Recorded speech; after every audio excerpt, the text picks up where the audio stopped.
Bom dia a todos vocês, elevando os nossos pensamentos a Deus. Vamos pedir a Ele que nos abençoe, que jorre sobre nós a sua paz, a sua esperança, que nós cultivemos dentro do nosso coração bondade e amor. Pedindo a vossa sabedoria, meu Pai, para entender e explicar a palavra de Deus corretamente e vivê-la de acordo. Amém. Hoje é dia de nossos passos com Deus e nós vamos fazer a revisão de Atos 25.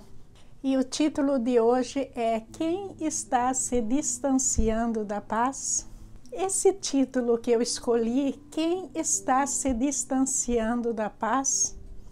Veja que como nós estamos vivendo dias tão difíceis, eu acho que está ficando quase que normal uma pessoa agredir a outra, uma pessoa mostrar o seu descontentamento, uma pessoa não saber aceitar o posicionamento da outra pessoa. E aí existe no ar uma animosidade muito grande. Eu sei disso através das mensagens que eu recebo e também olhando rapidamente as redes sociais, está acontecendo algo lamentável. Veja, gente, eu acho que a data do Natal, ela é uma data totalmente simbólica.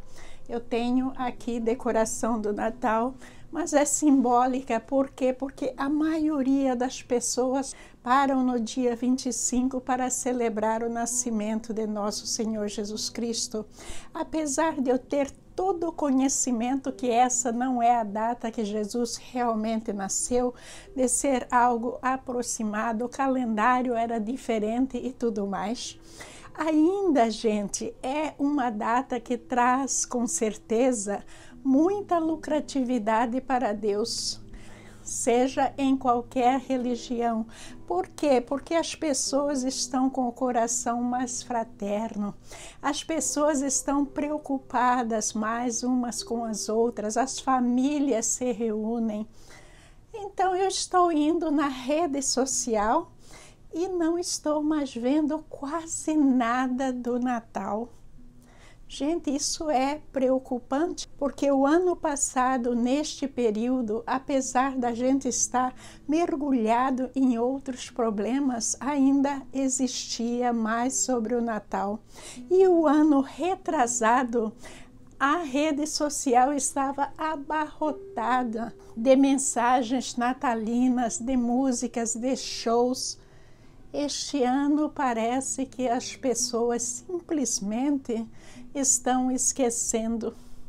Venha cá, venha subscrever no nosso canal para ter acesso a todos os vídeos. Curta, comente e compartilhe. Muito obrigada, Deus te abençoe. Leitura de João 14, 27. Eu lhes deixo um presente, a minha plena paz. E essa paz que eu lhes dou é um presente que o mundo não pode dar. Portanto, não se aflijam, nem tenham medo. Gente, a paz que o mundo não pode nos dar, nós não devemos de maneira nenhuma nos entregar às aflições deste mundo. Seja lá o que for que está acontecendo ao nosso redor, nós temos que manter a nossa atitude cristã. O nosso coração, ele não pode ficar a metade cristão e a metade em trevas, o nosso pensamento também. Não, Jesus Cristo, ele está nos dando essa paz. Então a gente tem que receber. Porque se a gente não está receptivo para nosso Senhor Jesus Cristo, aquilo que Ele está nos dando, para quem nós estamos receptivos? Será que não é o maligno? Nós temos que pensar muito sobre isso, gente. A nossa receptividade àquilo que é bom, àquilo que Jesus Cristo está nos dando. E muitas coisas nas nossas provas deste mundo, nós vamos entender que nós não podemos, sem Deus, resolver certos assuntos. Muitas vezes a gente tem que se humilhar um pouco, a gente tem que abaixar a cabeça e deixar Deus agir. Que são coisas que a gente não tem poder de mudar, são coisas que a gente não pode interferir sem a gente se jogar dentro das trevas. Então nós temos que parar e receber essa paz, agarrá-la, mantê-la no nosso coração e procurar resolver todos os problemas da nossa vida em paz com o mundo, em paz com o nosso próximo. Assim, dessa maneira, nós também guardamos a nossa paz com Jesus Cristo. E Jesus encerra essa palavra dizendo: não tenham medo. Será que o medo não está tomando conta de muitos de nós? Ai, porque se esta pessoa entrar no nosso país, vai acontecer isso, isso, isso. Se aquela pessoa entrar, vai acontecer isso, isso, isso. É o medo, gente. Um medo geral. A gente vê a realidade, a gente analisa os fatos, a gente vê a verdade deste mundo, porque nós somos tementes a Deus e não cegos e surdos. Não, nós temos o esclarecimento, nós sabemos de tudo agora. Aquilo que nós trazemos para nós, como é que nós agimos, aí tem que haver uma certa distinção. Porque aquele que acredita no Filho de Deus não pode viver agindo pelo medo, por alguém que está influenciado por muita dúvida, pela desconfiança de que Deus não vai agir, de que Deus não sabe de nada, Deus não está nos ajudando. Gente, se a gente pensa assim, a gente é um ateu como qualquer um que existe neste mundo. Então a gente não pode perder de maneira nenhuma esta certeza de que Deus está nos guardando, de que Deus sabe exatamente aquilo que é bom para nós e aceitar os seus desígnios. Mas o cristão também não pode ser covarde. O cristão não pode estar numa situação de receber chibatadas, ser um completo covarde porque ele aceitou a nosso Senhor Jesus Cristo.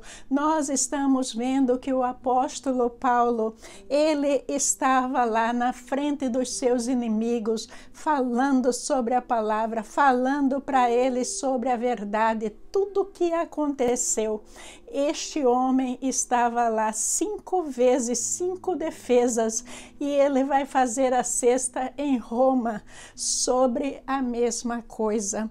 Então, isso está nos dizendo que Jesus quer sim que nós cristãos vivemos de acordo com a lei. E também que é legal para a gente querer que a lei funcione no nosso país. Isso está nos dizendo a palavra de Deus. Agora, a gente não pode forçar o cumprimento da lei humana cometendo crimes, cometendo coisas horríveis que são satânicas e não de Deus. Aí nós estaremos agindo como o próprio Satanás. Então, o Filho de Deus, ele tem que saber até quando agir, até onde vai a justiça, porque ele tem que ser declarado justo perante de Deus e sem equilíbrio, mantendo a sua posição cristã, não existe esse senso de justiça em nós. Então, nós temos que pensar nisso. Agora vamos começar a nossa revisão de Atos 25. Questão número 1. Qual foi o pedido dos chefes dos sacerdotes de Jerusalém a Festo sobre Paulo? A. que o condenasse imediatamente, ou B, que o transferisse para Jerusalém porque armavam uma emboscada para matá-lo. Escolha uma opção. Para vocês que são novos, sempre depois que eu leio a pergunta, aí vem um tempo para vocês pensarem e fazer a sua escolha.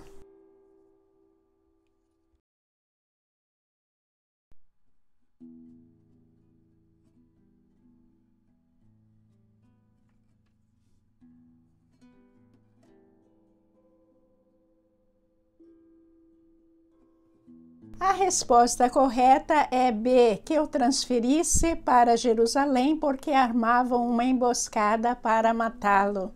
Leitura de Atos 25:3. Pediram a Festo o favor de transmitir Paulo para Jerusalém contra os interesses do próprio Paulo, pois estavam preparando uma emboscada para matá-lo no caminho. Aí nós estamos estudando, é a segunda vez que os sacerdotes, os líderes religiosos, os judeus estavam agindo com muita desonestidade e também agindo contra a palavra de Deus, que diz que a gente não deve matar. Mas veja que eles estavam preparando essa emboscada, pedindo que Paulo fosse a Jerusalém, mas iriam matá-lo no caminho. Por aí a gente vai ver a maldade, a que ponto estava chegando essas tramas políticas que estavam acontecendo dentro da igreja, que era com certeza uma igreja altamente satânica. Questão 2. Festo não concordou imediatamente em transferir Paulo para Jerusalém, mas depois perguntou a Paulo se ele queria ser transferido para lá, sim ou não.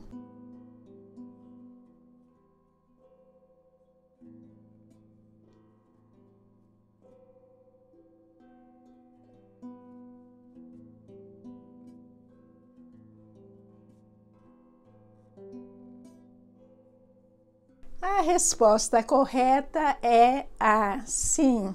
Leitura de Atos 25:5.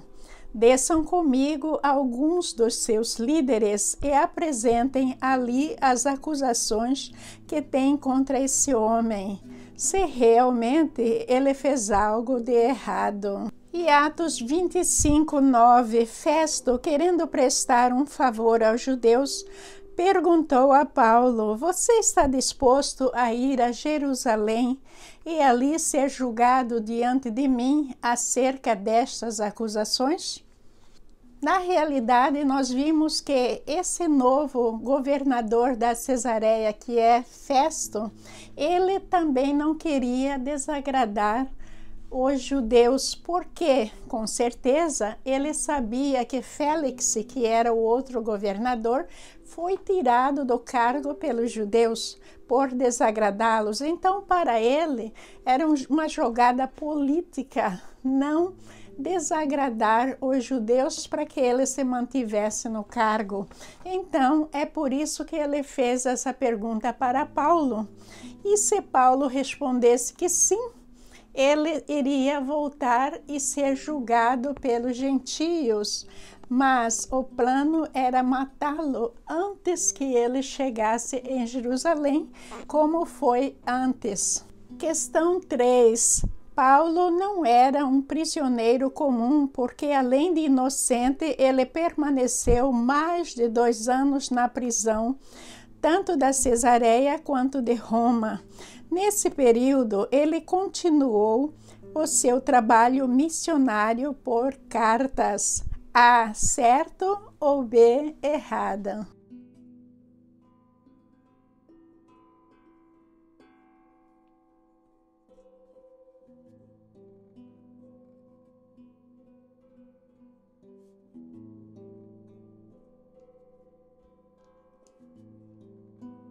A resposta correta é a, certo. Paulo, quando ele estava na prisão, de acordo com os historiadores, os livros de Efésios, Filipenses, Colossenses e Filemão são os livros que eles têm certeza que Paulo escreveu de dentro da prisão. E esses livros foram escritos em forma de cartas para essas igrejas. E um outro trabalho que Paulo realizou da prisão, que nós estamos estudando, é que ele estava ali para cumprir um dos últimos trabalhos que Jesus Cristo pediu a ele, que era evangelizar os reis e também a César. E ele, enquanto na prisão, também pregou para os carcereiros, para a família de César. A gente vê todas essas passagens na Bíblia. Leitura de Atos 9:15. O Senhor, no entanto, disse: Vá, pois Saulo é o instrumento que escolhi para levar minha mensagem aos gentios e aos reis, bem como ao povo de Israel. Questão 4. De acordo com a palavra de Deus, quando é a hora certa para a gente ser salvo? A. No dia em que Jesus Cristo retornar para o julgamento, ou B. Antes da nossa morte, ou C. Agora. Escolha uma opção.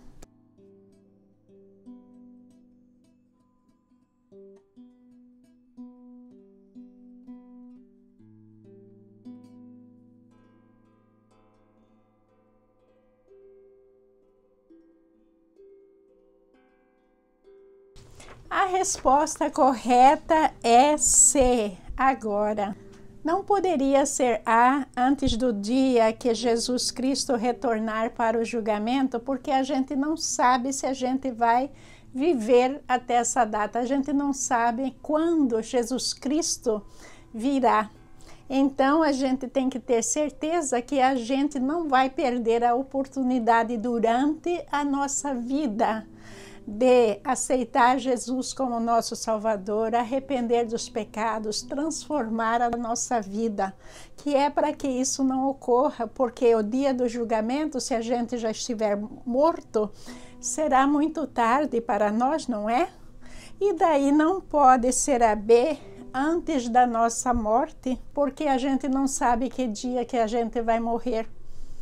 A gente não pode, vou esperar no último momento. Tem gente que simplesmente está conversando e cai morto. Isso aconteceu com o meu próprio pai, conversando ali, e ele faleceu. Então, a gente não pode esperar que algo aconteça na nossa vida para a gente saber que a gente vai morrer e daí se arrepender. Então, o certo é agora, com certeza. Então, leitura de trecho de 2 Coríntios 6:2. De fato, agora é o tempo certo. Hoje é o dia da salvação. Viu? Está indo rapidinho. Agora nós vamos para a última questão, questão 5. Por que Festo queria que o rei Herodes Agripa ouvisse Paulo em audiência? A. Para resolver o caso. B. Para ter o que escrever no relatório quando enviar Paulo para César.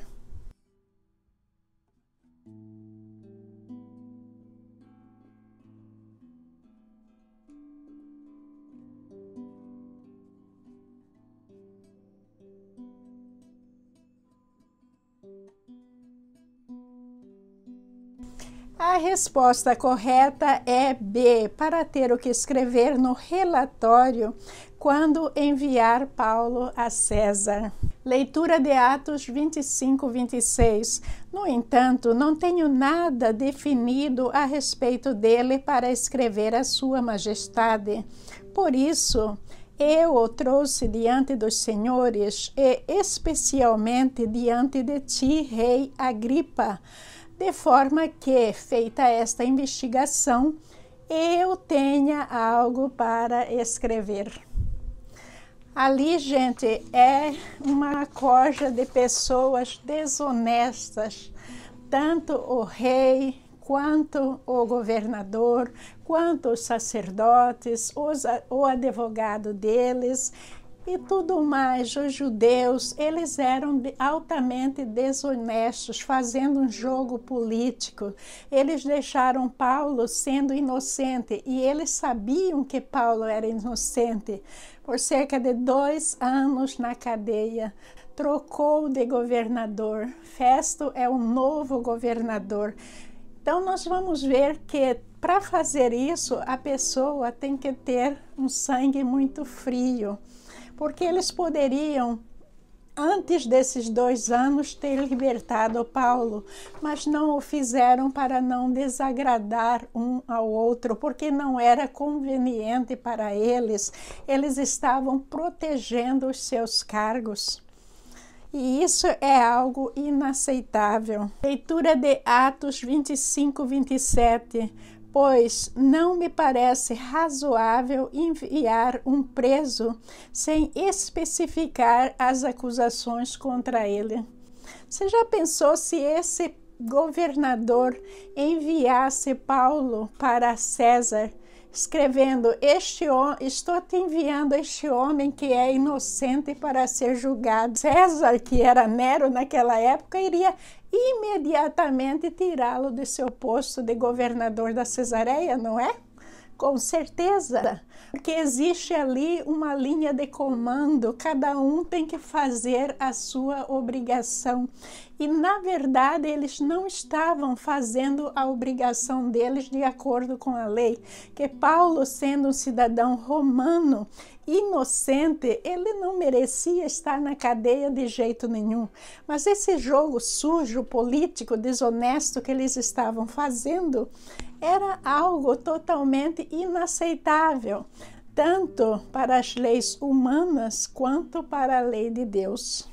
E assim encerramos a nossa pequena revisão de nossos passos com Deus. Isso é muito importante para a gente ir memorizando a palavra de Deus e usá-la no momento certo. Porque a gente não sabe as situações que a gente vai viver hoje ou amanhã. E muitas vezes saber a palavra de Deus é como se a gente soubesse as nossas leis humanas de ir e vir, o que fazer, o que não fazer. Mas a gente tem que considerar a lei de Deus muito mais importante, porque quando a lei humana é desumana, a gente sabe como agir de acordo com a justiça de Deus. A gente não tem que ser desumano, porque a lei humana é desumana. Então a gente tem que pensar nessas coisas. Quem está se distanciando da paz? Se você tem considerado animosidade contra o seu irmão, membros da família, porque um tem um candidato, outro tem o outro, porque um quer que algo aconteça de uma maneira e o outro quer de outra maneira. A minha verdade é a certa, a sua é errada. Gente, nós temos que ter um limite de como a gente agir. O nosso comportamento cristão tem que ser baseado na justiça. E para a gente ser alguém aceito por Deus, Deus tem que nos declarar o tempo todo justos. Isso é muito sério. Se a gente está cometendo injustiça com o nosso próximo, nós não estamos sendo justos diante de Deus. Então, nós temos que sempre considerar a paz. Considerar a paz, amar o nosso próximo, mesmo que nós não concordamos com ele, mas é o nosso próximo, é filho de Deus. Nós não amamos o pecado deles, como eu tenho falado aqui constantemente, nós não amamos o pecado de ninguém. Mas todo filho de Deus, ele tem a oportunidade de se redimir até o dia da sua morte. Não se esqueçam disso. Então a gente tem que ser paz, ser luz, ser bom exemplo, que é para ajudar Jesus Cristo a arrebanhar o seu rebanho que está perdido de volta para Ele. É isso que nosso Senhor Jesus Cristo nos chamou a fazer. E é isso que a gente tem que considerar. Pedindo a nosso Senhor Jesus Cristo que restabeleça a paz dentro de nós, restabeleça a paz dentro do nosso coração e em nossos pensamentos, que a gente esteja sempre disposto a fazer um sacrifício um pouquinho maior pela sua causa, para manter a paz entre todos. Em nome de nosso Senhor Jesus Cristo, eu oro. Amém. Bom dia a todos vocês, muito obrigada pela sua participação, muito obrigada a todos que estão comentando nos nossos vídeos, a todos que estão deixando um joinha. Isso eu peço apenas com um interesse, que é para me ajudar a divulgar a palavra de Deus, me ajudar um pouco mais a fazer com que a palavra de Deus esteja disponível para mais pessoas. É simplesmente por isso que eu peço a ajuda de todos vocês. Muito obrigada, que Jesus os abençoe abundantemente. Amém e bom dia.